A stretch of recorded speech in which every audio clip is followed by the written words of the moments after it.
Hello, Pisces. Welcome to Lotus Heart Tarot. I'm sure happy to have you guys joining me today. We are going to dive right in and get a look at your energies and the energies around you involving love. I am excited to see. I felt so optimistic. I'm loving this Pisces season energy. I do also want to wish a very regular subscriber and abundant commenter who is a very good friend to this channel, Molly Greeno, a happy birthday. And I would like to wish all of you happy birthdays in this beautiful season that is yours. We're going to dive right into the readings. If you're new to the channel, welcome, welcome. We're certainly happy to have you. As always and ever, I thank all of you who regularly watch the channel, like, share, comment, and have subscribed. You guys are really the heart and soul of this channel, and I am so grateful to be on this journey with you. Just keep in mind as we dive into this reading that it is a general reading, and so take what resonates and leave the rest. Here we go for my Pisceans in their very own season. Here we have it. For Pisces, please, Spirit. For Pisces, what does Pisces need to know right now? What does Pisces need to know? For my dear sweet Pisces, what do they need to know right now?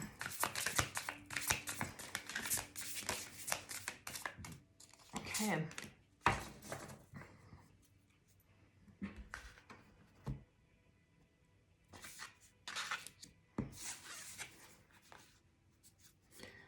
Wow. Oh my gosh. I heard the words letting go when I was shuffling. And and when I saw this lost card, I was like, oh, that's the letting go. If you look at this card, it's like the boat has become untethered to the moor or whatever. I can't believe I just said that like that. I know nothing about boating, but you know, it's like, I don't know, it just feels as though that boat was tied to the dock and now it's out there and it's out of reach. It's too far. And so it's almost like recognizing kind of when something is too far gone, or maybe even recognizing that something or someone is too far gone. You and being willing to lose things. You know, I don't, you know, part of the human condition is wanting to hold on, and wanting to kind of cling and wanting to have things forever, and, you know, to sort of even sometimes resist change. And, you know, loss and change are really critical parts of life, and they are beautiful. You know, I mean, there's that adage or whatever about how fall or autumn reminds us of how beautiful it can be to let go and to lose, right? The leaves change color into these beautiful hues and then they fall from their lofty branches. There is the most beautiful Leo Buscaglia book called Freddie the Leaf, I want to say. My cat died when I was a kid, and I received that book as a gift, and it is one of my favorite books of all time. I've actually I love that book so much. But anyway, it talks about it personifies the leaves. And the leaves, you know, letting go and releasing and falling back to the earth after having made friends with their fellow leaves on the branch, and each leaf's journey to falling to the ground. I don't know why I'm spending so much time talking about this, but there is, it seems, a heavy focus on the beauty of you know, kind of, I want to say like a life well lived, or, you know, what something gave us, the beauty that something gave us or brought to our lives, but also the release of it and the beauty of that, because the release of it and the beauty of that is making space for something new. And you have here your higher self and new supportive connections.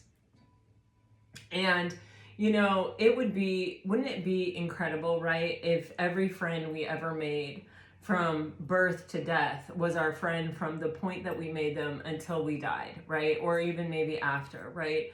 But if you had that many friends, I mean, I've made countless friends in my life, I mean, I even include the people that I end up randomly sitting next to on the airplane and talking to for 3 straight hours and feeling like I know their entire life story and they know mine, and then parting ways. I would count those people as my friends. So imagine we wouldn't be able to keep in close contact with them. We wouldn't be able to, certainly show up for them all of the time or be there for them all of the time. And so, there is this beauty when we come to this place of acceptance of the transient and impermanent nature of life itself and everything that falls into that, right? Which is everything, and we are part of that. We are forever changing, right? And so, to allow, to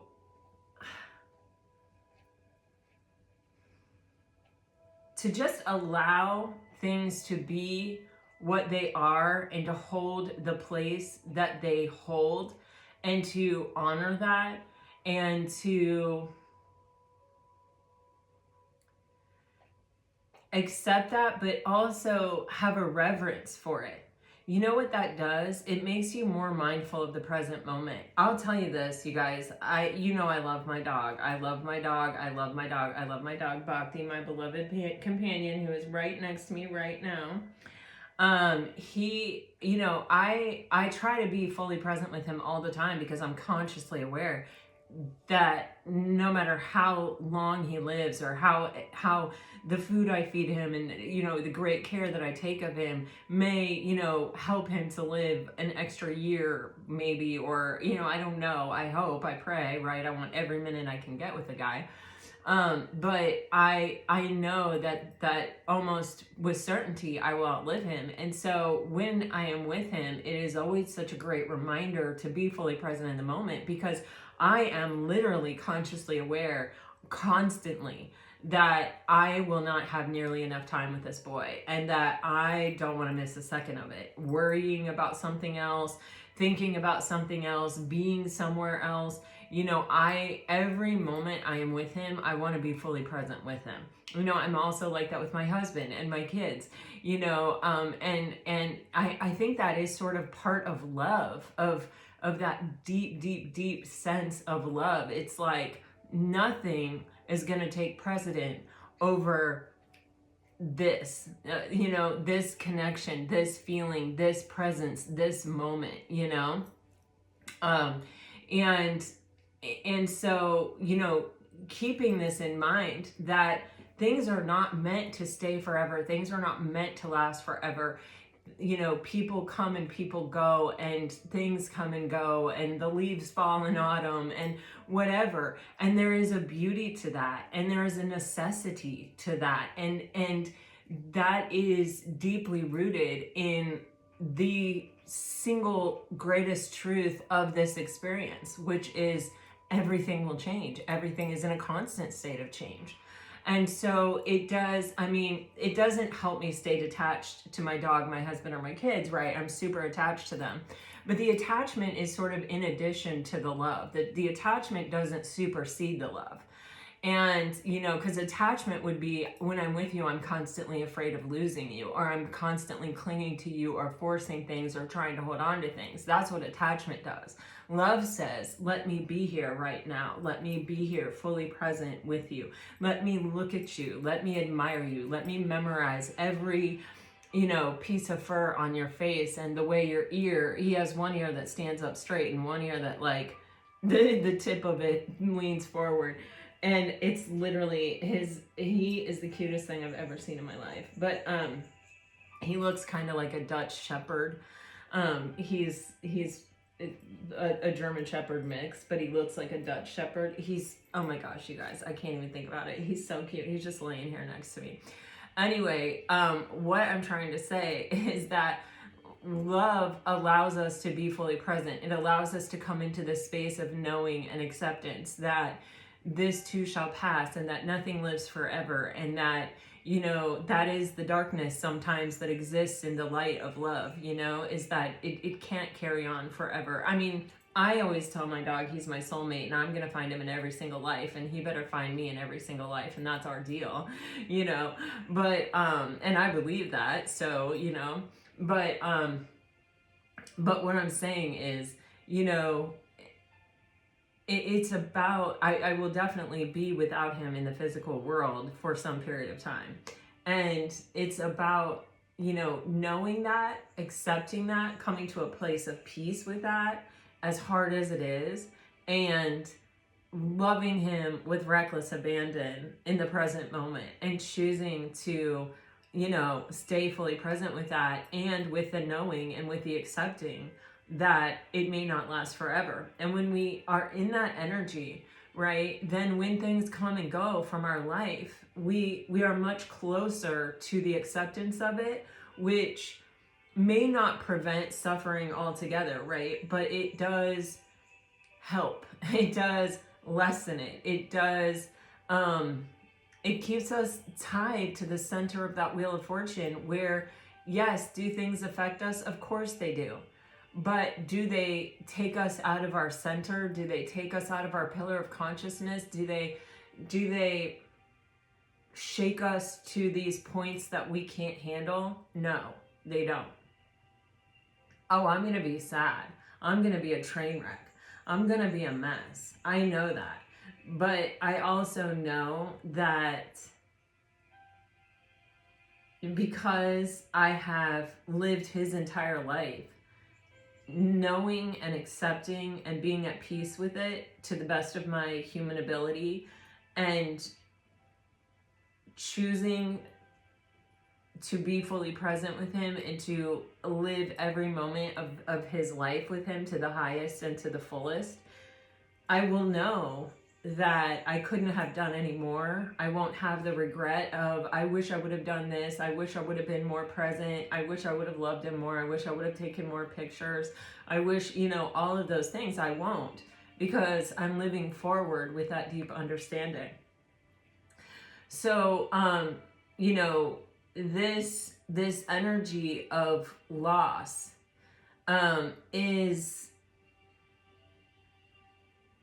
ever present, you know, whether we are physically, tangibly losing something in this moment or not. I mean, probably we are, because, you know, regardless of what it is, there's change, right?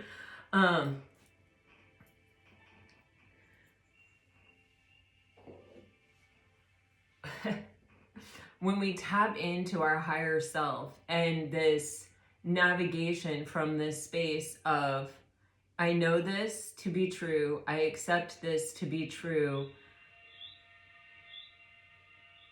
I allow this to kind of bring me into a space of being more fully present. And do you see her heart is radiating, bringing this into, you know, a higher space of like even gratitude for the moment that I'm in when I'm in it.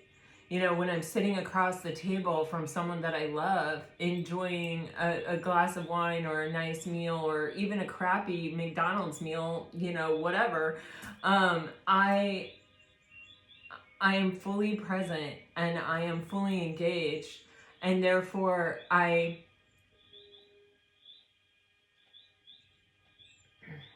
living my life to its fullest, and I'm living this moment to its fullest.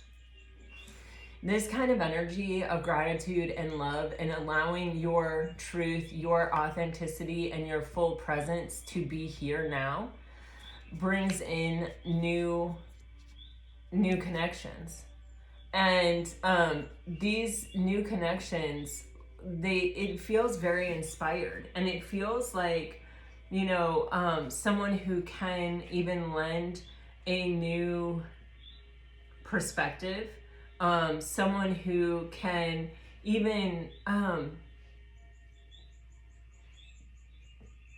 show you a deeper way to even appreciate and see yourself.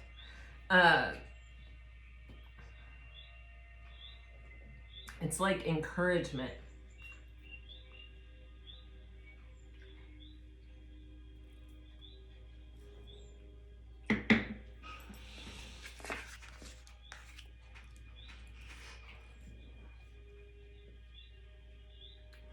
I cannot believe I did not even look at the letting go card. I literally read it and put it under creative endeavor. There are dogs literally on this card. I just, sometimes I'm just like, wait, what? You know, these doors being here makes me anxious. And anxiety comes from needing to know what's going to happen in the future, or needing to control it, or needing to have some say about it, or, you know, kind of almost sometimes fearing the unknown. And you see how these dogs are like pulling her back? There's this energy of like her wanting to go into this doorway, and these, like, I want to know what's in this doorway, and it's leading with her head. Do you see that? And so it's like, you know, kind of being carried into the future. But there are this energy of the dog, and I don't know, maybe this is going to help you guys to even think about Bhakti. His name is Sanskrit, literally, for love and devotion. Like, it's the vibration of love and devotion, Bhakti. There's Bhakti Yoga. Anyway, this letting go energy is letting go of a need to know what is going to happen. It's an energy of letting go of that anxiety and allowing yourself to be pulled back into the present moment, where you actually can affect these things the most. You can't affect them by worrying about them or being anxious about them, but you can affect them with the choices that you make here and now. And when you're fully present, and when you're grounded and you're centered in the here and the now, you are so tied to your higher self. The decisions that you're making, the energy that you're putting out. Remember this gorgeous heart chakra lighting up the world. You know, it is calling things toward you in these future moments that are of your higher self and in your highest and best. And it's, I mean, this card is just like, it's giving me the chills. It's like, you know, stay here now. Don't worry about these things. They're unpredictable. We can't see them. We can't know them. I mean, I'm literally getting that a lot, even in my meditations with the general collective. It's just like, we cannot predict what is going to happen right now. And we need to stay here now, and we need to stay grounded and centered, so that as these things open up and as we see what's coming, we can respond appropriately. And that's just to everything on a micro level and a macro level. There is, you know, our experiences, like as an artist, I just feel like our experiences fuel our expressions. And, you know, they're sort of filtered through the seat of our soul. Joseph Campbell, who's an incredible person, you want to read a book, Joseph Campbell, I highly recommend it. He actually, one of his books was the foundation for Star Wars, and George Lucas completely credits him. And it's also, he talks about the fool's journey, but he's a very incredible man. He has studied Native American culture, he has studied Buddhism, he has studied Christianity, he has studied all of these things, and he has put it together through his own unique perspective. It's incredible. But anyway, he says the seat of our soul is where our imagination and our intuition live. And our imagination is where we create. It's where we turn experience and impression and everything that is uniquely us into expression, into, you know, art even. And when we are not anxious, and when we are in a space of allowing and accepting, and in a space of peace, our creative energy and our imaginative energy is at an all-time high. It's at its peak. Guys, I left my tea in the kitchen again, and my throat's doing that thing, so let me go grab it real quick.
Okay, sorry about that.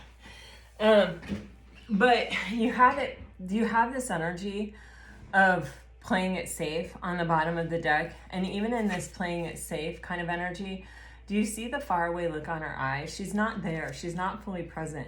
And it's like there are these fireworks going off. There are these beautiful flowers to observe and smell. There's this sunset or sunrise happening over these mountains. There's all these things in the present moment to draw her into the beauty of the here and the now. And she's over here a million miles away. And this card says intention on it, which is really giving me like setting the intention of, you know, being more present, being more here, being more at peace, seeing the beauty more, bringing our mind to a space of gratitude for this moment, for who we are with in this moment.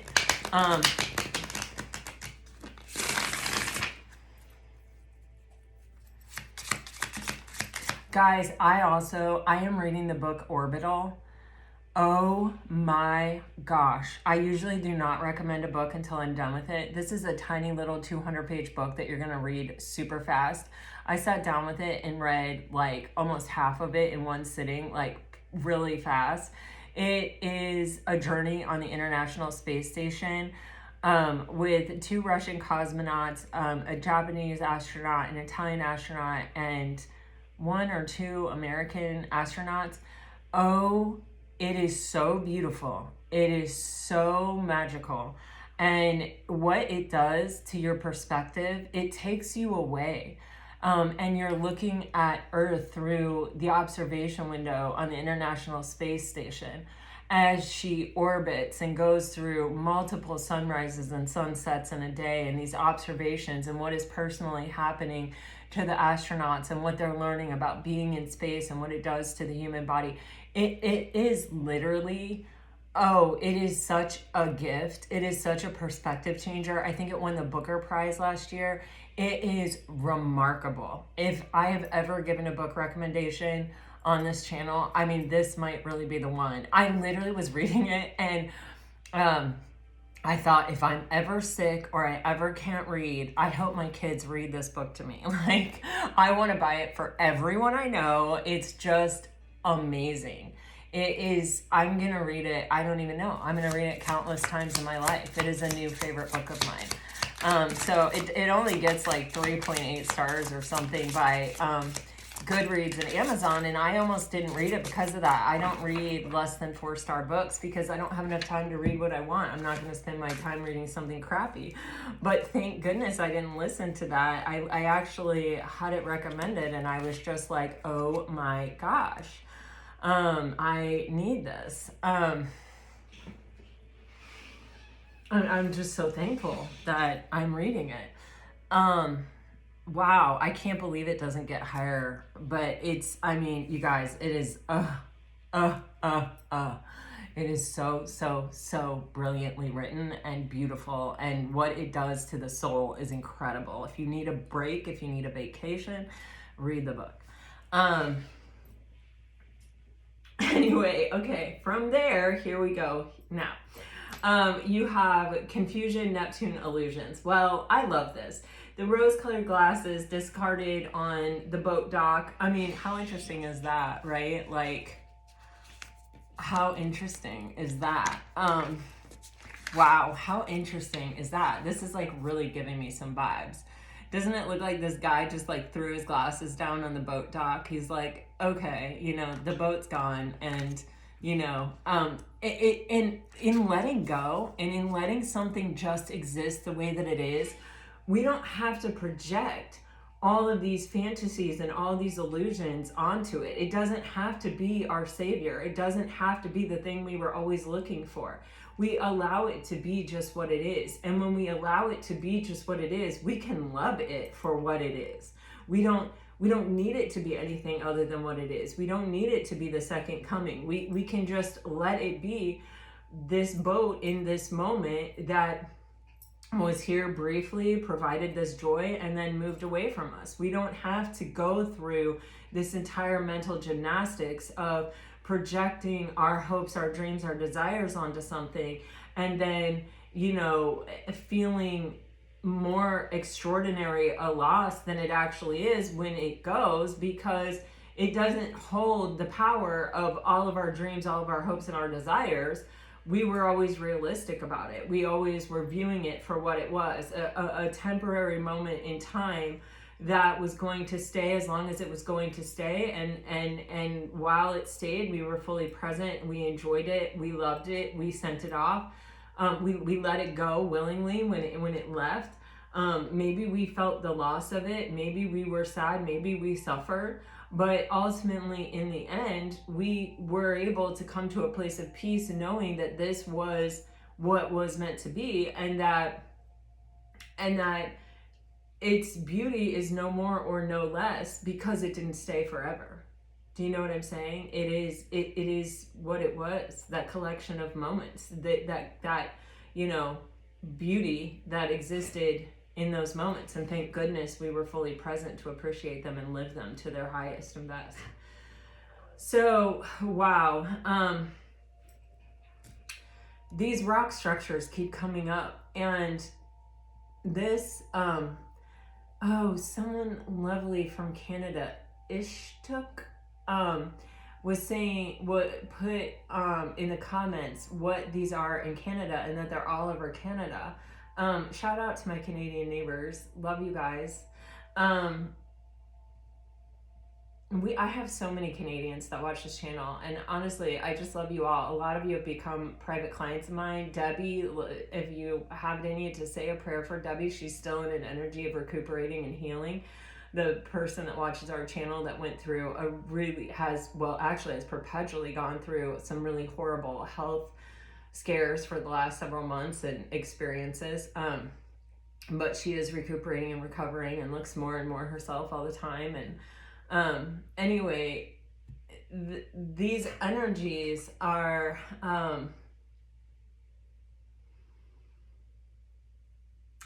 when I was in Hawaii, I went to Hawaii after a really significant loss in my life, and I probably just told this story the last time this came out, but I was also like deep in the throes of the beginning of my kind of yogic journey, and I even went to a Buddhist monastery and met a monk, and I've told that story on the channel before. And but when I was on the beach in Hawaii, there are a lot of black like lava rocks, like really cool rocks that like when you feel them, you can just feel something in them. And I was making these rock structures on the beach, just right at the point where the waves would come and break. And I was trying to stay calm and be fully present and focused to stack the rocks and not worry about where the wave was or when the wave was coming. Because staying fully present in my grief, like in the moment during this period of heavy grief for me, was the only relief that I had. And I did more meditating than I can possibly even express to you, just going through this very dark time. And I was really, like I said, I was doing yoga like crazy. I mean, hours and hours a day of meditation and yoga just to like survive the grief part, the loss part. So when I was in Hawaii, something that I figured out that really helped me was stacking these rocks on the beach before the wave would come, and just being fully present and staying focused on the rocks and not the wave, and where the wave was, and when the wave was going to crash, and if the wave was going to tear down my structure. And I actually got really good at it. And then I got so good at it that I was able to like stack the rocks and get my camera and take a picture of it. Which, I mean, my camera was already on my body and everything, but like, then the trick became actually getting the rocks in focus and, catching it, as the wave hit it. And I kept challenging myself more and more and more. And I actually like perfected it and got the shot of that, when I was there. And there was this feeling of everything's going to be all right when I was able to do that. It allowed me to like, and the wave would come and just destroy the rock thing that I had built. in that, you know, in an instant, you know, and it was gone, and all that work and all that, you know, the only thing preserving it ever were these, in the beginning, mostly terrible pictures, and then in the end, the perfect shot. But there was this energy of like, okay, all right, you know, our focus, our determination, our ability to be present can,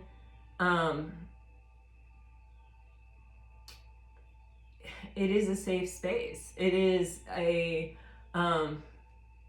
you know, it is a space where everything else can sort of fall away, and we have access to it all the time. My yoga teacher always says, just this moment, just this breath.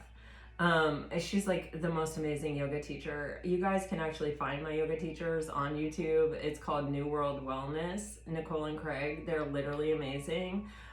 Even if you can do chair yoga, or there's Craig, I'm pretty sure he has like a meditation class. They have like no followers. It's an absolute tragedy because they're both incredible people. But anyway, New World Wellness on YouTube, they're amazing. Anyway, Nicole always says, just this moment, just this breath. And I think that, you know, when life is starting to feel like really shaky, or like it's getting away from me, or like, you know, I'm getting overwhelmed by feelings, or I'm getting overwhelmed by, you know, anything, I can literally ground and center just in the phrase, just this moment, just this breath. And I associate it so heavily with yoga. I almost always like pretty much go into mountain pose, like boom. And no matter where I am, no matter what, I mean, it's just like basically standing up, but like, you know, you drop your shoulders back, you reach your head up, your crown chakra up to the ethers, and you root down through your feet, and you turn your hands forward facing open. And you lock, you know, you really have a lot of power in your thighs. But anyway, I just love that. And even if you're going into a conversation with someone that is going to be very tricky or difficult, or you're going into a social situation where you're anxious or feeling awkward, if before you like open the door or before you walk in, if you take a deep breath and you say, just this moment, just this breath, I honestly feel so much relief. And if I'm in any situation where it feels like something is getting out of control, or, you know, it's going off the rails a little bit, it's like, I just this moment, just this breath, deep breath. And, you know, even my body, I've done that so many times that even if I'm not in mountain pose, I feel the benefits of being in mountain pose. So the more times you practice anything, the more times that you employ a certain technique, first of all, the more like that is going to be your response, just automatically. And so you want to sort of program yourself. You want to sort of do those things. I think so. I mean, it's helped me a lot. I don't know. Do what is best for you. I'm only offering my own experience here. But this is a form of self-care, and it's a form of, you know, it's something that your future self usually thanks your present self for, right? Like whenever I have that response, or whenever immediately I can hear the words, just this moment, just this breath, and I take the breath, and my body automatically goes through that routine, I'm like, oh, thank you, yesterday self, that practiced that made that choice, that employed that consciously over and over again, so that when I'm in this moment where I feel relatively unconscious, or relatively just very shaken by the moment and can't get enough oxygen to the brain to like make a rational decision, this is my choice, because I've programmed myself for this to be my choice, right? And this sun, strength, empowerment, the sun is a very healing energy, and it is an energy of embracing clarity, right, and truth. And when you're calm, and when you are taking a deep breath, and when you are open to your higher self in you know, trying times or difficult moments, it is a form of self-care, and it is a form of empowerment, and it is a form of strength, right?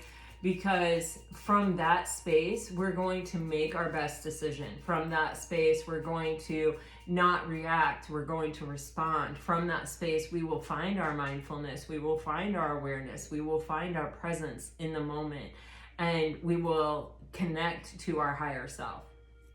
So there's something here about breaking a toxic pattern where we may have in the past like projected things onto people or situations or even objects, and to the point where maybe we were afraid to lose them, or letting go was very hard, or change was very hard, to now where we are able to really take off those rose-colored glasses, and we don't need anything to be anything other than what it actually is, than the reality of it. And we can just observe and enjoy and appreciate and be grateful for this moment in time exactly as it is, knowing that everything is working out for us and that everything is as it should be, as are we. And yeah, I don't know. I mean, I wasn't expecting a reading like this, and I wasn't expecting that certainly from this particular deck or anything, but here we are. So, and wow, and I chose this deck, which I have no idea what the name is, but it has butterflies all over the back, and actually I don't know what the name of it is, and I have a plain case, and I literally wrote beautiful butterfly deck. that's the name of this deck to me. That's not its actual name, but I don't know what it is. So anyway, butterflies are a symbol of freedom and liberation and change and transformation, right? So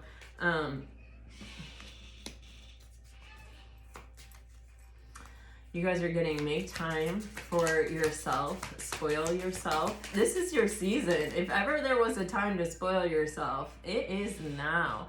And guys, I still do have some personal readings available in Pisces season. I don't think there's very many, but there are a few, I believe.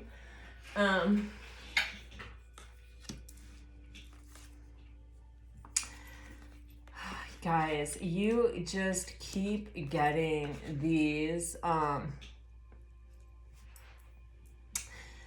messages of, you know, abundance coming in, you know, and the more space you have to welcome in abundance, the more you have released and let go and allowed things to just sort of take the form and shape of reality and aren't, you know,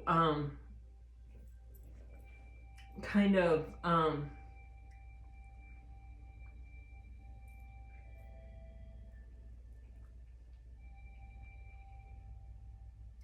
want to say attaching importance or attaching I want this to be the thing that works out, or I want this to be my path, or I want this to be my reward, or I want this to be the thing, like when you're just open to receiving abundance and stability. When you say I am open to receiving abundance and stability, you're going to get it, and you're going to get it in whatever form is in your highest and best. But when you say I want abundance in this form, I want stability in this form, you are limiting the universe. And if those forms are not what's meant for you, and if those forms are a crutch for you to stay the same and to not change, the universe isn't going to give them to you ever, because that's not what you're here for. So I don't know why I'm saying that, but there you have it. I don't know. You have faith. You are on the right path. Yeah, I keep getting that message throughout this reading, is like everything is unfolding exactly as it's meant to. You are exactly where you're meant to be. Those kinds of things. And like this present moment, this is your moment. This is the moment to launch all of the beautiful things that you want to see in your future. You know, this is the time to make the wish and blow out the candles, guys. Like, honestly.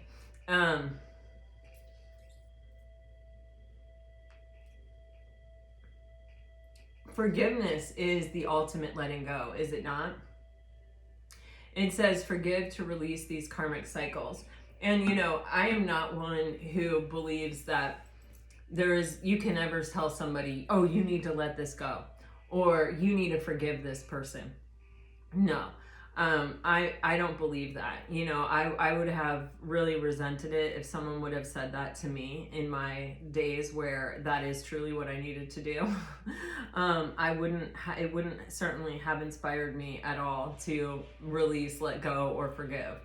And I remember, in fact, I was doing bhakti yoga, and oh my gosh, my yoga teacher was like, this is going to be so hard. And I'm telling you, it's going to be hard. And you're going to see how hard it is when you're in there. But it was like asking us to send love even to our enemies. And oh my gosh, I have never been doing yoga and been so conflicted and been so heavy and had it be so difficult. But the beauty of yoga is it's not about like, going from, it's not about like being perfect. It's about, how are you? How are you in comparison to where you were yesterday? What can you learn from that experience? What is your body telling you? It's teaching you to listen, and it's teaching you to ask questions, and it's teaching you to open up. It's not saying, okay, I expect you to come into Bhakti Yoga and be able to send love to your enemy the first time you do it. But I do hope that you will push yourself to the edge to where you feel like, this is as far as I can go. I can feel resistance. I can feel something that is telling me not to go further than this today, and observing it and saying, okay, what can I learn from this? What is it telling me? How can I heal, uncover, discover, get curious, nurture, love that part of me into a place of greater openness, greater flexibility in this place. It's a journey, an ever evolving, ever changing journey. And so there is this energy here with this forgive to release these karmic cycles, where we do have to really let go of the past and of, even the suffering parts and the painful parts, so that we can make space for this new abundance and stability that are entering our life, that we want to have more and more and more of. And in order to have the capacity to accept more and more, what we have to do is let go more and more of the stuff that isn't serving us. And the things that require forgiveness are things that are burdensome and are heavy and have at least at some point caused our suffering, if they are not still causing our suffering. And arguments can be made that burdens are always causing our suffering, and past suffering that hasn't been forgiven and released is causing our suffering presently in the moment, especially because it is taking away from our ability to open up to accept more abundance and stability, right? Just by that very nature. And so there's this energy of, asking ourselves, these stories that we continue to tell ourselves, these stories that come up when we are not being mindful, when we're not being aware. The other day I was vacuuming, and a story came up of a family member who I don't really want to think about, who I don't think about on a daily basis, but it was, it was like replaying in my mind something that had happened quite a while ago, years ago. And I kind of just stopped, and I was like, and I had been mindlessly allowing the thought to go on, by the way, because I was vacuuming and I was sort of like off in la la land. It was, vacuuming is kind of a meditative process, and that sort of does allow these things to come up, and they're coming up for a reason, right? Because they need to be released. And because they're available to be released, we don't need to hold on to them. And we're not even mindfully aware that we are holding on to them until they come into our conscious mind. That's why you have to create space to allow things from your subconscious to come into your conscious mind by doing things like vacuuming or meditating. But anyway, so I stopped. I literally stopped the vacuum, and I stood there, and I said, okay, I observed that this thought is coming up. What is this thought trying to tell me? And, I did feel like it was this experience of, kind of consciously forgiving this family member, like their humanness, and just coming to a place of peace and acceptance with this person once and for all. It's not about resisting it, stuffing it back down, resenting it, saying, oh, I don't want to think that anymore, or, trying to consciously change your thought and not address it, because it's only going to keep coming back up. And if it doesn't keep coming back up, all you've done is pushed it back into your subconscious, where it's going to continue to affect the decisions that you make on a daily basis, and not in a good way. So you kind of have to just stop the vacuum. You got to observe it, and you got to be like, all right, what is this telling me? What is this teaching me? How can I learn from this? And sometimes it requires you to say, what happened? What can I learn? What haven't I learned? Have I learned everything that I can learn from this? If I have, okay, then maybe is it an act of forgiveness that I need to do? Is it that I just need to accept that, now that I have moved away from the experience, is it easier for me to kind of look at it and say, okay, I'm okay now in the present moment. That may have hurt me badly back then, but I'm okay in the present moment. And I can look at that person and I can clearly see that was their humanness, that was their ego, that was their pride, that was their inability to face their own reality, that caused them to project that onto me, that brought that experience to me. But what in me, have I forgiven myself? Have I forgiven them? You know what I'm saying? Like, go through the entire thing, and then you feel so much lighter almost instantly, and you feel so much better, and you do feel the energy of greater space within you to accept new things. But yeah, and I really think Tara Brach, and if that's something that you really suffer from, Tara, Tara, and then her last name is Brach, Brach, is an amazing resource. She has, I think is it called an anagram or something, and it's called RAIN. Anyway, you can look up Tara Brach and RAIN and Radical Compassion and Radical Acceptance, and those are incredibly good books that have sold millions of copies. And I think they just had an anniversary reprint of like 25 years or something. They've been around and been relevant and been important. So I highly recommend those as well. They're short, easy reads as well. But you can also just look her up on YouTube, and she does like daily meditation. She has like a channel. I watch it all the time. Anyway, you have make time for yourself, spoil yourself. Abundance and stability are entering your life now. And on the bottom of the deck, you have brace yourself. Big changes are coming in.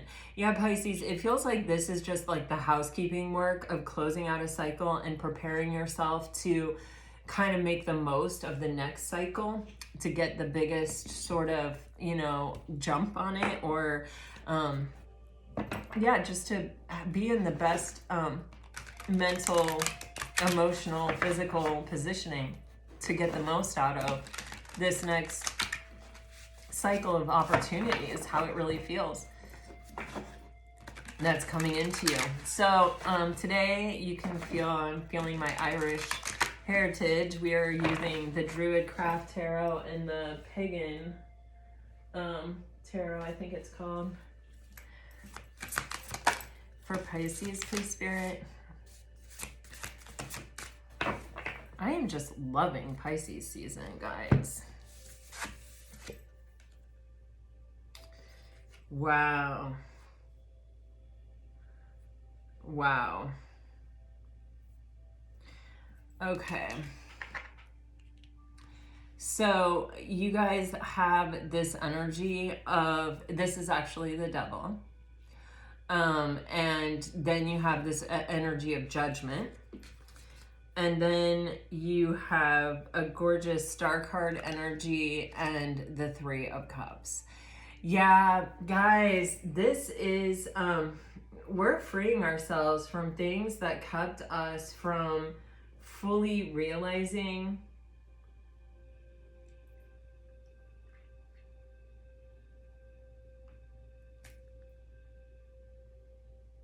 our limitless capacity.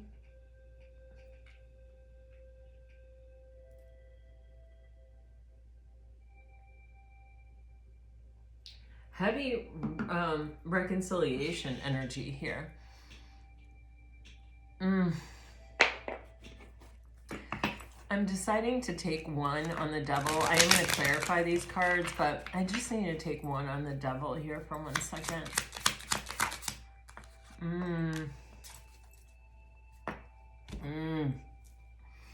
How ironic to have the Devil and the Lovers.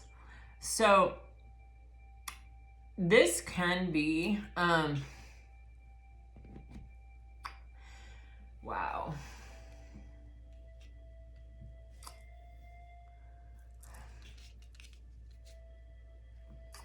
This can be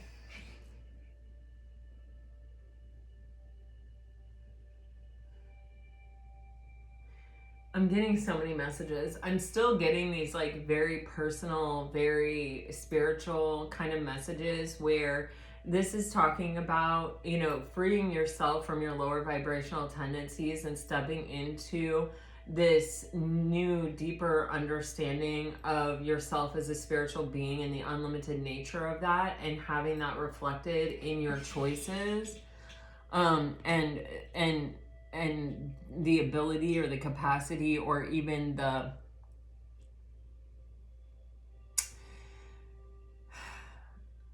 choice to navigate life from a heart-centered space, from going after what your heart truly desires and not allowing yourself to be held back by the things that would all the things in life that try to stop you, you know, fear, ego, pride, a fear of failure, a fear of not being good enough, a fear of not being worthy, you know, those kinds of things. And with the Star card and the Three of Cups, this is talking about absolute wish fulfillment and celebration. And when we look fear in the face and we say no, you know, like I even think of the times in my life where I've been the most afraid and I've said, you know what, I'm doing it anyway.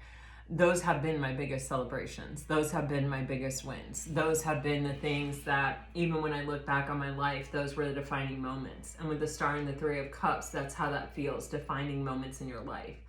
And you also have the Princess of Swords here on the bottom of the deck, which is like a breakthrough in a way of thinking.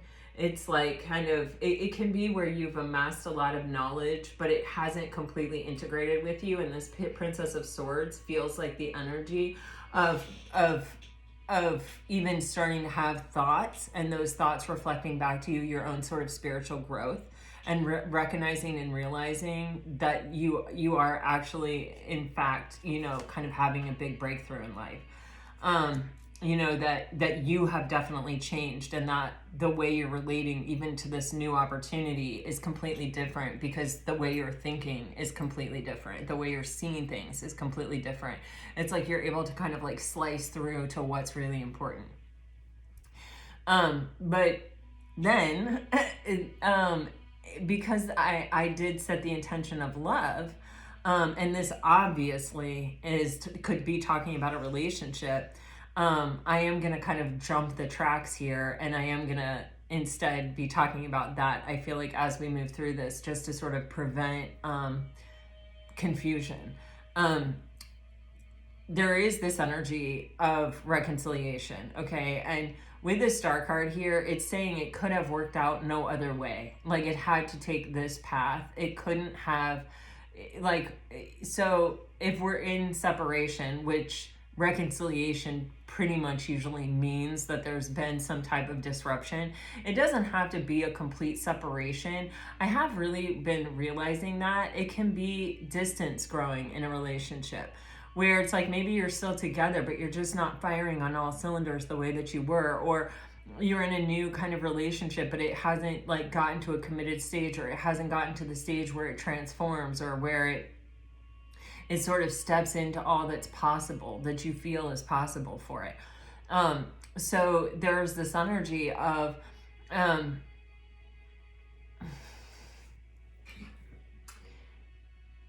sort of trusting that it is all sort of happening the way that it's happening, for the highest and best, for the, like, because this is the way it's been written, because this is the way it's meant to be, for it's to celebrate it in the highest. You know, I hope that makes sense. Like, I could go into a deeper explanation of it, but I feel like that kind of does sum it up, and there are other things to talk about here. With the Devil and Judgment, this can actually be the conscious uncoupling of ourself, within ourself, of ourself to certain ideas or certain fears or certain illusions that have kept us from being able to move beyond a certain point in relationships. Sort of like could involve self-sabotage, could involve an attachment style of anxious or avoidant or whatever that has sort of held us back or kept us stuck in the same experience, looped repeatedly. With judgment coming on top of this devil, it can be where we're finally breaking free of that. So like if you were in a relationship where you it's like you'd come together and you'd get to a certain point and then boom, it would kind of fall apart, or you would reach this impassable moment every single time, or someone would fall into a space of fear and run, or someone would get super anxious and super clingy and suffocate the relationship. There's this opportunity to transcend that in the relationship, to make a choice. And this is, part of the purpose of this soulmate relationship. Wow, heavy Page of Swords energy underneath the Lovers is this Page of Swords. And this can be a breakthrough thought that leads to making a different choice, right? And starting a different cycle of love. Wow, underneath that is the Queen of Pentacles, which is where we are sitting in our worth and our value, and we are nurturing. We're able to nurture the abundance instead of letting the fear get to us. We're sitting in a stable place where we know that there is more than enough, and that this is a world of abundance, and that, we're operating from that mentality rather than a scarcity mindset that would have in the past probably cut things off. So this can be sometimes the journey that we're taking with ourselves in a new relationship, where we might normally sabotage the relationship. This could be our person. This can be an actual relationship that has been on and off, that is coming into a space where it has an opportunity for people to make decisions to transcend what has actually happened before, and to instead choose love, choose a higher a way of navigating that is more based on, I really want this to work and I really believe that it can, and I'm coming from a space of open-heartedness rather than a space of I need to protect myself, I need to kind of stay, it's more important for me to hold on to this fear and to this illusion and to protect myself from something like this possibly happening. So I can't really be open to following my heart here. I have to instead make the choice to hold on to my stuckness. You know what I'm saying? So there's this opportunity to transcend that, either us with us, your person with your person, or in the relationship in together.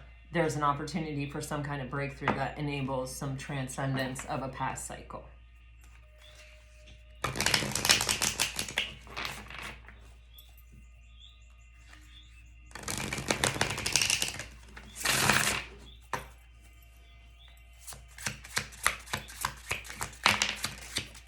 Wow.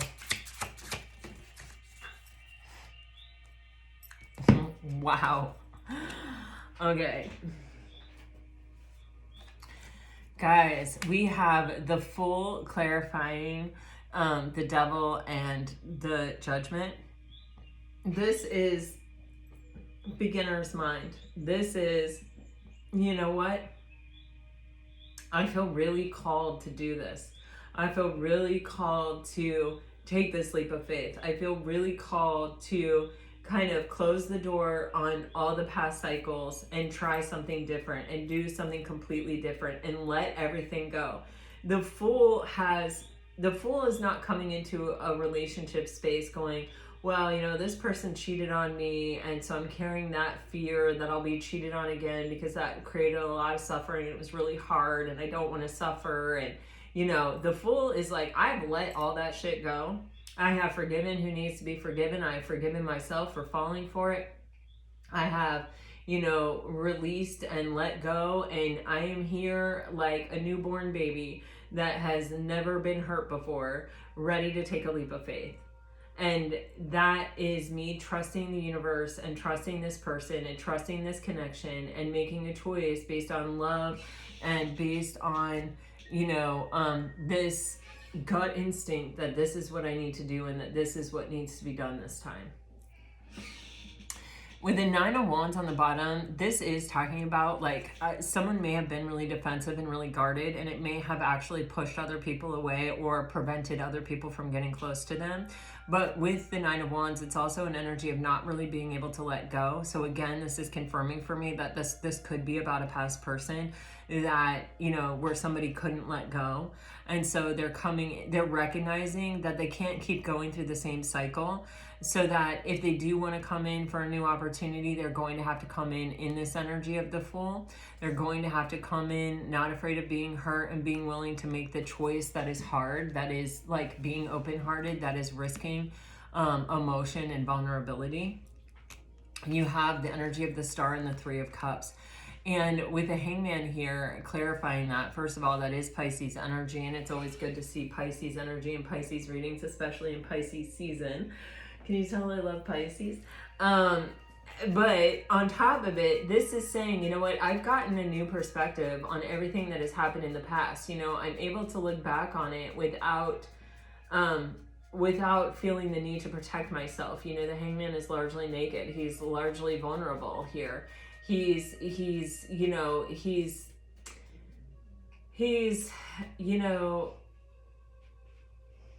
been willing to sit with what he felt and release it and let it go and take from it the lesson, take from it the clarity, take from it the enlightenment, take from it, what he learned, what maybe even what the purpose of it was, why it happened.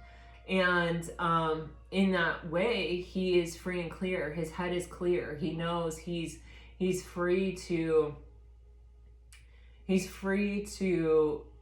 accept this fate. He's free to celebrate. He's free to be happy. He's free to accept his wish fulfillment, which doesn't sound all that complicated, right? We should always be open and willing to accept our wish fulfillment. My God, if you ask people on the street, are you open to accepting your wish fulfillment right now? All of them would say yes. But if they were standing there staring at their wish fulfillment, especially when it comes to love and especially when it comes to being naked and especially when it comes to vulnerability, how many of them actually could accept it?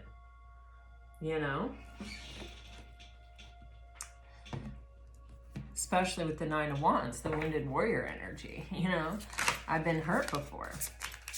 Yeah, oh my God, I say that and the 3 of Swords falls out.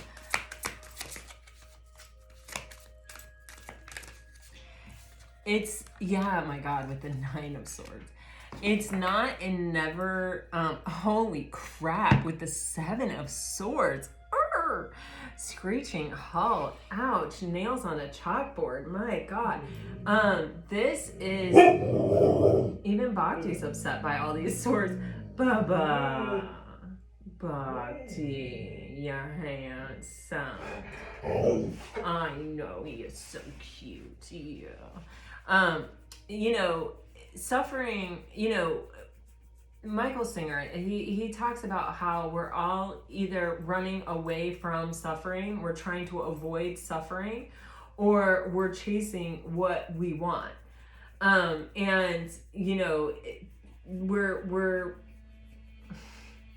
When you're trying to avoid suffering, usually you end up suffering more, right? Because the nature of avoiding suffering is not making ourselves vulnerable.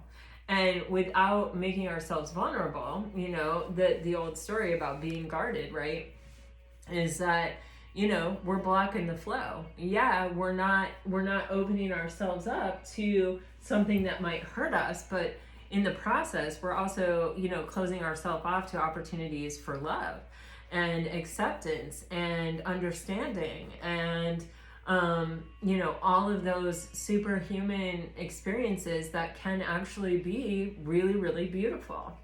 And fear is usually the greatest challenge to all of those experiences. When you have these 2 9s here, you're talking about being very close to closing out a cycle. The 9 is the actual ending. And so we have to look at, is this fear serving us, or is it blocking our flow? Is it preventing us from actually having what we really want? And would you rather, there's an amazing line in the movie Steel Magnolias with Olympia Dukakis and Shirley MacLaine and Sally Field and Julia Roberts. I mean, what a cast. That is one of my favorite movies, but it makes me cry so hard. Julia Roberts is a diabetic and she's pregnant, and it's very dangerous for her. It could kill her. And her mother, Sally Fields, is just like wanting to protect her. Oh, Dolly Parton is in that movie. You guys, I'm probably gonna have to watch it again.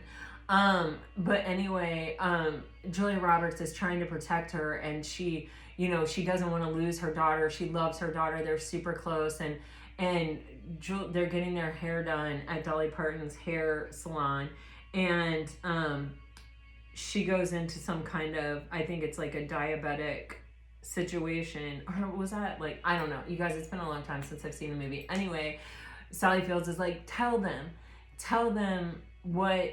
what's wrong. And so she says, I'm pregnant. And they're all like, oh my gosh, congratulations. And Sally Field is like, no, she could die. It could kill her. And she gets all upset and she walks out. And Julia Roberts says, I would rather have 30 seconds of something special than a lifetime of like staying safe or nothing or whatever. And you have that playing it safe card right there. But anyway, it's like, when you look at fear, it's like, is it more important for me to protect myself from possible suffering, or is it more important to me to open up to my wish fulfillment, my dreams come true, that star card 3 of Cups energy, the celebration and the happiness that is available to me, that is fated to me, that is destined to me?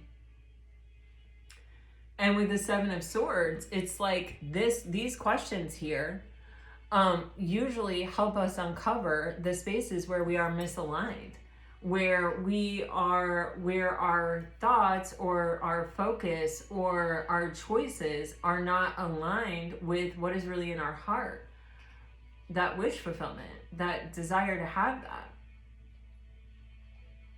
And it can expose what is preventing us from being able to receive that, the blockage. So that's what's happening here, either for you or for somebody or for both of you. I see that there is this energy of being able to navigate a space that hasn't been able to be navigated before. Yeah, here's the transformation. Oh my gosh, okay. Isn't that a gorgeous Ace of Pentacles, you guys? Like, seriously? Wow. Wow, wow, wow. So with the 3 of Swords, you have the 6 of Pentacles. So this can be, some of you may be dealing with someone, or you may be the someone who has, look at the butterflies. Look at the butterflies. Remember the butterflies? Where reciprocity, the ability to find a person who can meet you as deeply as you've met yourself, who can accept what you are offering them, and who can actually give it back to you, that they have that capacity. When that doesn't happen, a lot of times it's either because it's not the right person, or it's not the right time, or, you know what I'm saying? Like, the person never had the capacity to send it back to us, which is where the danger really comes in with these rose-colored glasses, right? And our ability to sort of project our hopes, our dreams, and our desires onto other people. Kind of, they were not ever that person. That's the rose-colored glasses effect that we sort of projected onto them, or the lens that we saw them through. It's like we were ready in our life for that person, or we felt ready, or we wanted it to be them. How great it would be if it was them, because da-da-da-da-da-da-da-da, you know? But it really was never them. And so that led to our suffering, because we grew attached to the idea and the hope and the belief that it was them. But they were really never able to reciprocate that. They could really never balance out the equation. They could never show up as that person. And us trying to pretend that they were that person, or to tell ourselves that they were that person, or to see them in that way, may have actually caused us to overgive to the situation and created an imbalance in which we may have lost ourselves. I mean, that's the extreme case of it, right? And that suffering is incredible. That suffering is very, very deep and very, very great, right? So we have learned that lesson. We're not doing that anymore. And so this, when you see this Six of Pentacles energy, it is like, okay, for everything you do, I do. For everything I do, you do. It's always reciprocal, and I don't give beyond that, ever. And in that way, you can either make the continuous choice to meet me halfway, and I can make the continuous choice to meet you halfway, you know, or we let the thing fall apart. But either way, I'm not getting attached, and I'm not projecting my hopes and dreams into the situation and saying this has to work out, or this is what this is. Instead, I'm just allowing it to be what it is, and I'm just focused on maintaining the balance and the reciprocity of the connection itself, instead of needing it to be anything more. What happens when you do that is those things add up, and they add up, and they add up. And if you continuously make that choice, then guess what? You continuously choose to be together, and you continuously choose each other. And that is the stuff that very long lasting, happy, solid relationships are made of. It's not made of, oh, I could see you being able to be this person. It's, I see you for who you are, and I appreciate that this is what you're giving today. And so I return it to you. I give it back to you. That's it. That's all. So then you have this Nine of Swords with the Ace of Pentacles here, and this can be a fear of commitment. It can be a fear that what we have to offer isn't enough. There are a lot of fears, right, that could be attached to this. And it can kind of cause us to self-sabotage. It can kind of cause us to be misaligned. It's like when I said, if you walk up to people on the street and you say, are you ready to receive your wish fulfillment? It's here. And people are like, yeah, bring it on, bring it on, bring it on. And then you put them face to face with their wish fulfillment. They may not be as ready to receive it as they thought. They may not be as ready for that path as they thought. They may not be able to open up and to accept that kind of abundance. Most people do fear happiness. And so there's this energy of the universe. Aces are given to us by the universe, and they hold potential. They themselves are not the Ten of Pentacles. It's the Ace of Pentacles. But that Ace of Pentacles holds the potential of the Ten of Pentacles. It's just, what are you going to do with it? And if I'm offering you something solid and stable and it scares you, then it may not reach the Ten of Pentacles. So we have to, before the opportunity of the universe comes in, that Ace of Pentacles, that solid and stable new beginning, we have to get ourselves to solid ground. We have to get ourselves past our misalignments and past our fears and past this fear of suffering and this avoidance of suffering, to be able to just enter into a reciprocal space and show up for it, so that we can take it to the Ten of Pentacles. And this desire and this opportunity can be bringing about this huge transformation. Okay, I'm going to do one more and then I'm calling it a day, because I just realized that we've been here for a long time. You guys, I really get into these readings and then it's like, boom, the time is gone and I don't know where it went. I don't know what I was talking about this whole time. Okay, these two cards just want us to look at them, but they are not. Two of Cups, Two of Pentacles, the choice. There it is, the decision. When we are faced with the choice between love and fear, are we going to choose love? The opportunity is near. That's what this is telling me. All right, let me shuffle. All right, for Pisces, please, Spirit, what do you have for Pisces? What do you have for Pisces? Oh, wow. Oh my gosh, okay. Wow, and wow. You guys have the Nine of Pentacles. All right, I'm just actually going to put this right on out here like this.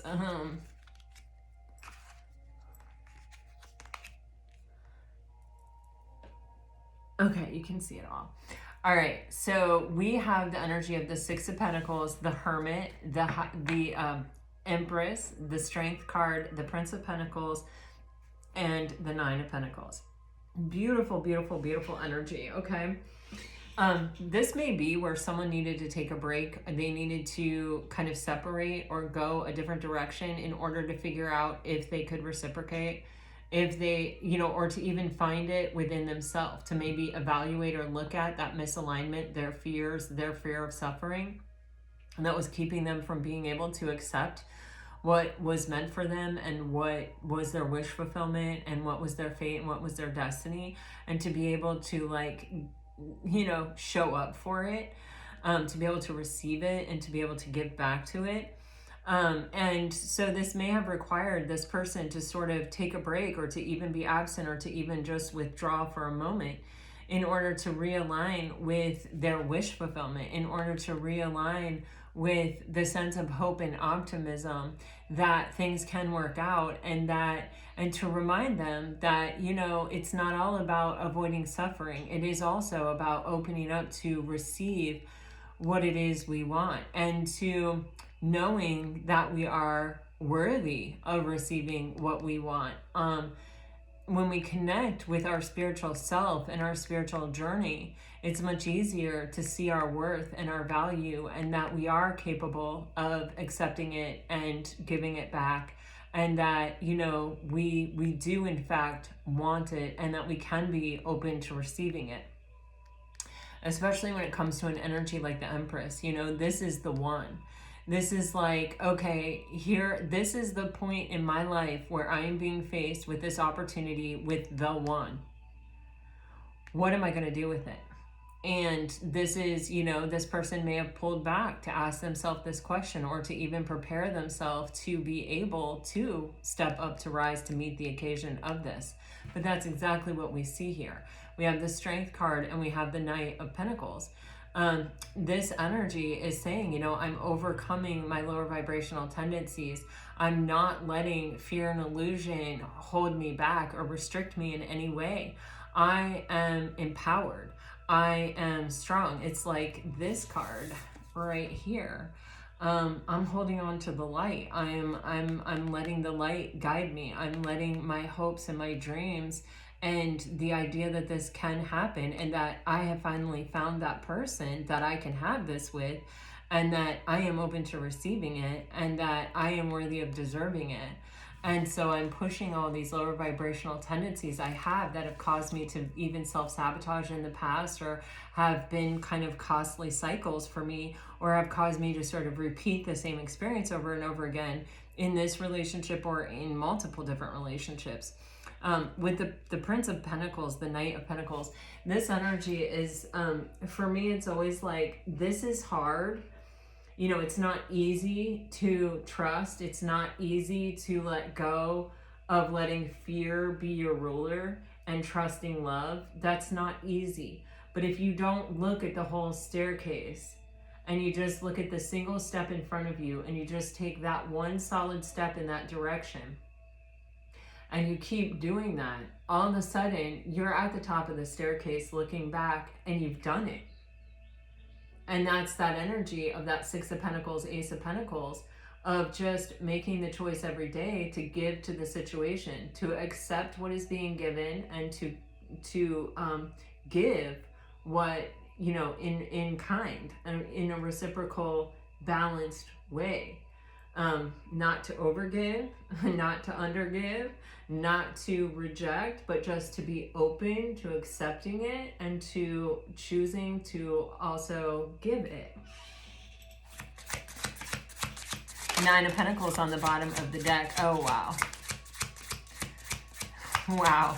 If you are in separation from this person, or you know who I'm talking about or what I'm talking about, this person, I feel like they are definitely really thinking about this a lot.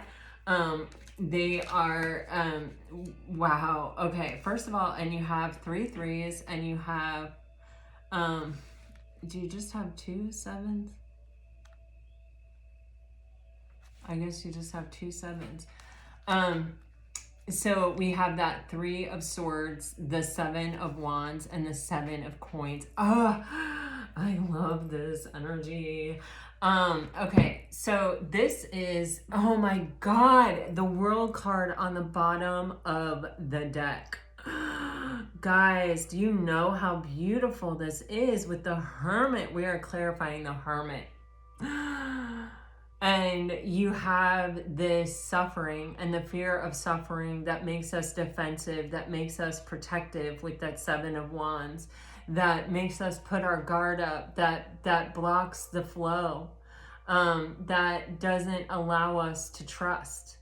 And then we have this 7 of Pentacles. The 7s are spiritual lessons, you know, and the 7 of Pentacles, which is, this is the, you know, planting of the seed, which is happening here with this Hermit energy of, okay, all I have to do is get back in touch with what is my wish fulfillment, what do I want, and the belief that I am worthy and I deserve what I want, and that when I focus on what I want, what I fear, or not even what I want, but what I'm capable of, or even what is available to me, what is open to me, what I can actually access here with the Hermit energy.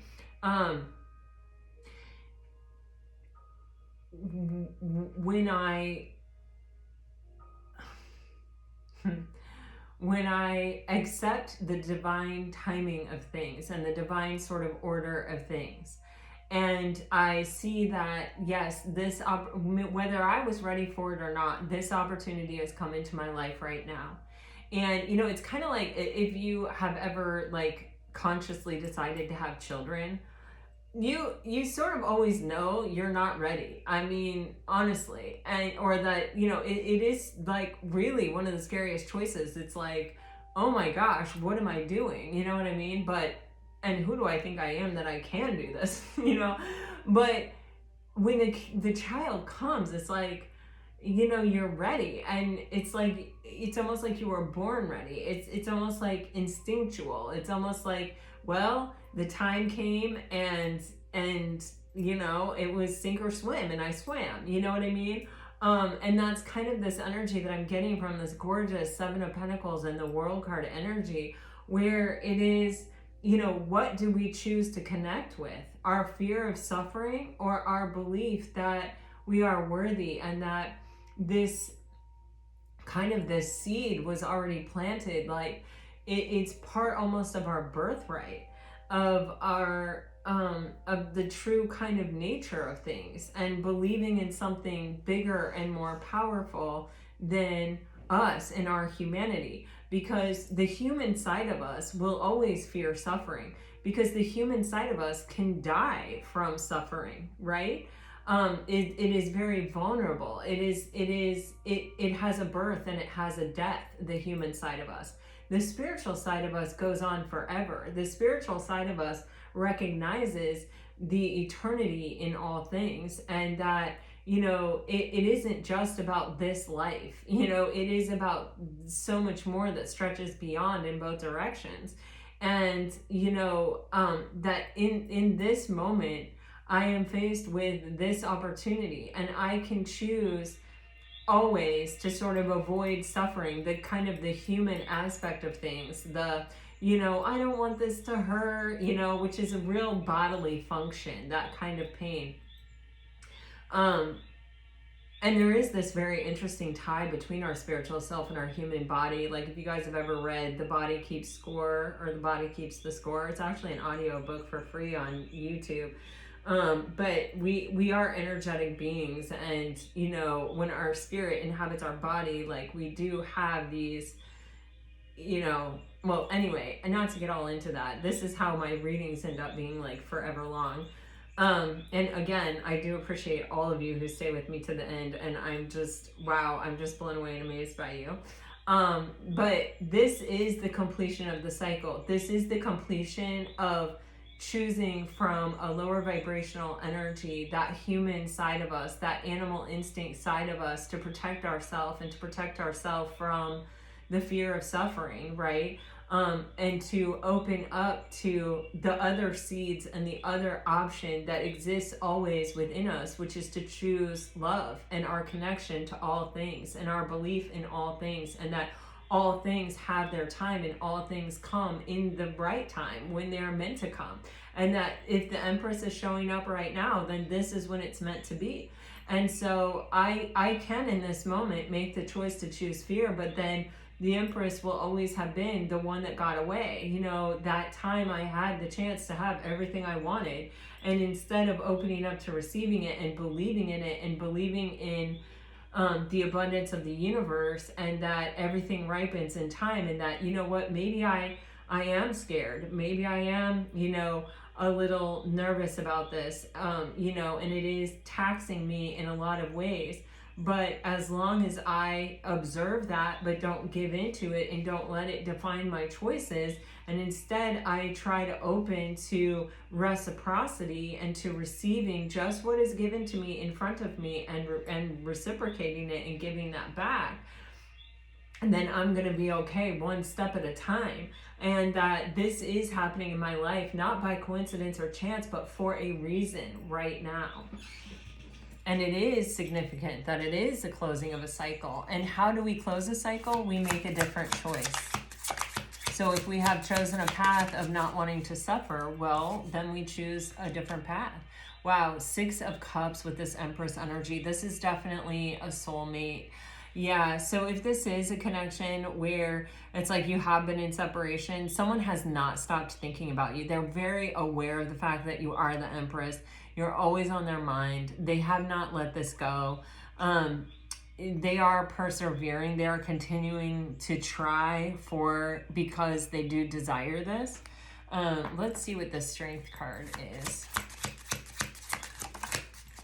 Oh my God. The Strength card is the Strength. On the bottom of the deck is the King of Cups. Wow. Jeez Louise.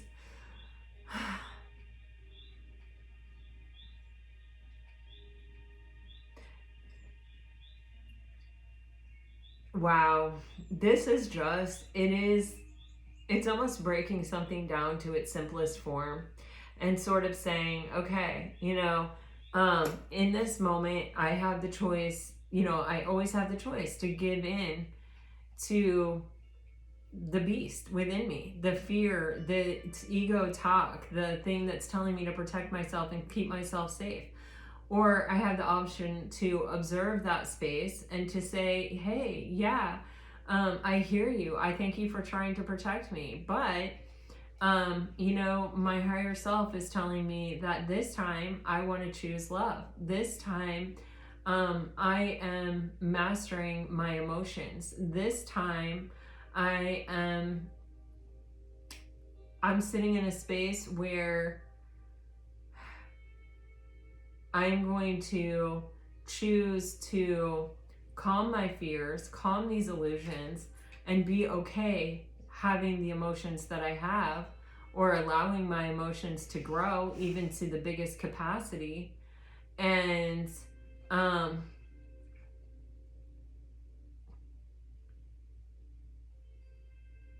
trusting, which a lot of times is the hardest part. All right, what is this Prince of Pentacles? 9 of Pentacles, same as on the bottom of the deck. Wow, with the 9 of Cups.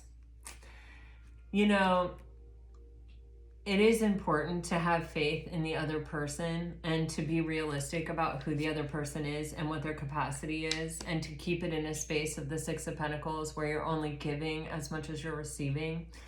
That you're not pushing that to be more or different or better, and you're not projecting onto that, that you're just allowing reciprocity to be enough.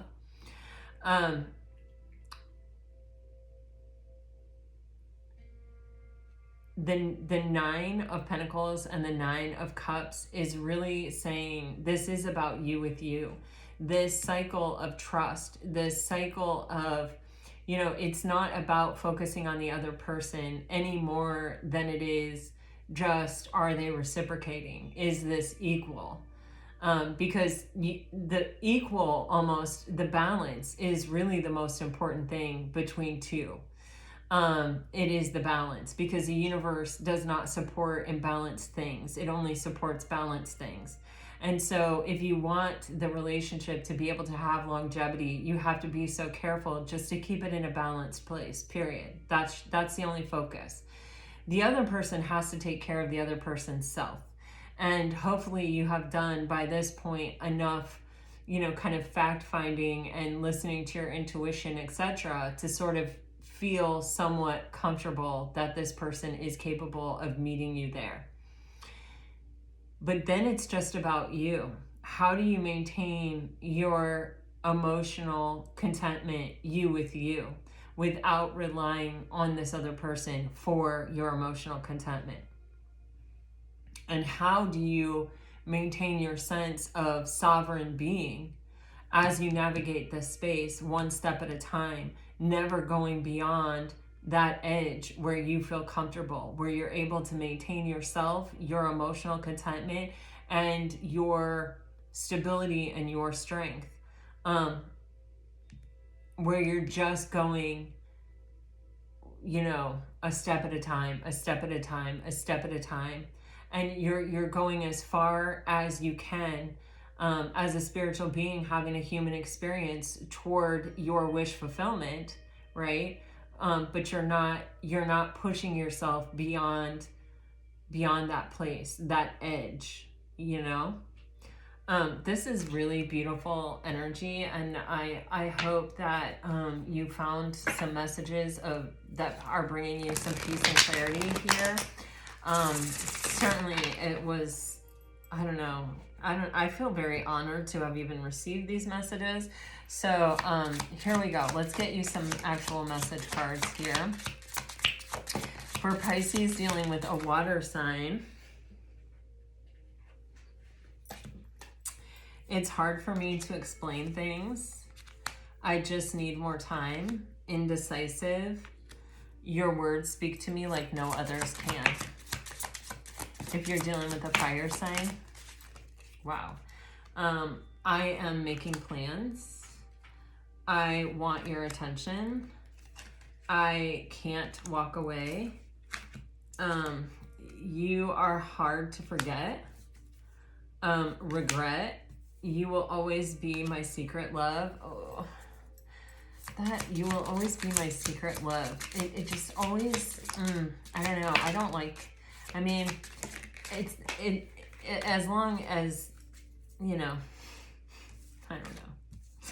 All right, if you're dealing with an earth sign, angry, guarded, you hit me out of nowhere. Someone may have really tried to resist their feelings here. I had no idea you would end up meaning so much to me. Yeah. Be patient with me, please. Yeah, this is somebody like working through their own issues. They may be Knight of Pentacling it for themselves, right? Like, that looks different for everyone, right? For some of us, it's like taking a step towards somebody, but for other people, it's taking a step closer to themselves. They have to get to themselves, especially with that, like all those swords energies. If you're dealing with an air energy, you're getting triggered. I want to be vulnerable with you. Guilt, controlling, and resentment. Yeah, there are some definite people here who are definitely working through some deeper level stuff with themselves, but you got to free yourself before you can show up for someone else, right? So that's an important and necessary part of it. All right, guys, this is what I have for you today. I hope it helps. Thank you for staying till the end of the video. If you did, let me know. I really do love to hear from you guys, you true warriors of Lotus Heart Tarot. I deeply appreciate each and every one of you more than I could possibly tell you. And I send you off with all my very best. Always, always, always. Bye-bye.